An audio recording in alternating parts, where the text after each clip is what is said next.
Hai, Assalamualaikum, bersama saya Kolektor Pemula. Bagi teman-teman yang baru saja melihat video ini, jangan lupa untuk like, comment, and subscribe ya.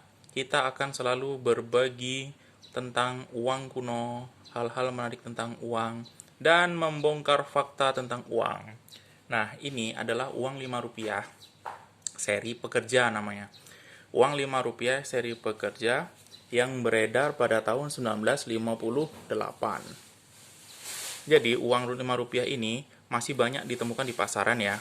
Belum mahal harganya, untuk kondisi gres seperti ini, itu masih dihargai kira-kira sekitar 20.000 paling mahal. Nah ini bukan laminating ya, tapi ini adalah plastik pelindung, agar uang benar-benar terlindungi ya. Agar uang terlindungi dan tidak rusak ya. Ini dia, kita lihat uangnya. Oh di sini dia rupanya. Nah ini adalah bentuk uang kertasnya. Bener-bener gres ya, masih gres banget, belum ada lipatan, tidak ada ini ya, tidak ada noda. Dan biasanya uang ini dipergunakan untuk mahar. Nah uang-uang seperti ini nih masih yang koleksi yang masih belum langka ya, jadi teman-teman kolektor bisa memulainya dengan mengkoleksi uang ini gitu. Yang setnya juga tidak begitu payah ya untuk mengesetnya. Nah ini adalah bagian belakangnya, rumah adat dan batik. Ini di bagian depannya ibu-ibu sedang membatik. Lalu berapa sih harganya gitu ya? Kita cek dulu ya harganya. Ini dia di katalog uang kuno. Di katalog uang kuno ini uangnya ya.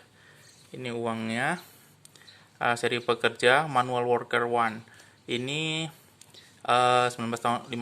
Ini ada ininya ya, penanda tangannya siapa, tanda airnya kepala banteng. Nah harga paling mahal itu yang paling gres, ini adalah gres 25.000, yang kondisi bagusnya 10.000, kondisi jelek-jeleknya 5.000 ya. Jadi inilah fakta uang Rp5 ini. Nah bagi teman-teman yang punya uang ini dalam kondisi lusuh-lusuh, ya ada baiknya disimpan dulu karena harganya juga belum mahal ya. Kalau untuk mendapatkan yang seperti ini masih banyak juga yang kepokan. Oke, semoga bermanfaat.